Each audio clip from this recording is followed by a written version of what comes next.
Technology పెరిగే కొద్దీ social media అనే సబ్జెక్ట్ని త్వరితగతిన ప్రజలందరికీ న్యూస్ చేరేలాగా వాడకుండా గత 5 సంవత్సరాలు సోషల్ మీడియాని ఇంత అగౌరవంగా, ఇంత అసభ్యంగా, అశ్లీలంగా కూడా వాడొచ్చా అన్నది వైఎస్ఆర్సీపీ పార్టీ చూపించిందండి.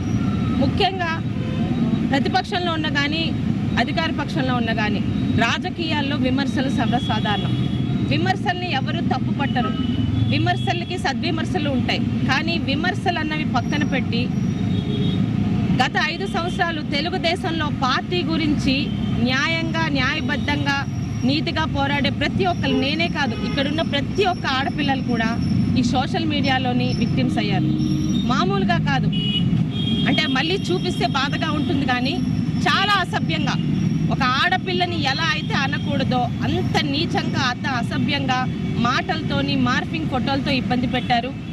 గత ప్రభుత్వంలోనే దాదాపు పలాస నియోజకవర్గంలో అప్పటి మంత్రి, ఇప్పటి తాజా మాజీ అయిన చీదర అప్పలరాజు గారు ఒక 20 మందిని పోషిస్తూ ఒకటి కాన్సెప్ట్, శిరీషాని మానసికంగా ఇబ్బంది పెడితే ఇక్కడి నుంచి వెళ్ళిపోతుందని ఒక నీతి మాలిన ఆలోచనతోని పరిధులు దాటి నన్ను కానీ, నా తండ్రిని కానీ, అసలు నా రాజకీయ జీవితంతో, నా పార్టీతో ఏమాత్రం సంబంధం లేని స్వతంత్ర సమరయోధులు నా తాతగారిని కానీ అత్యంత నీచంగా మాట్లాడించారు.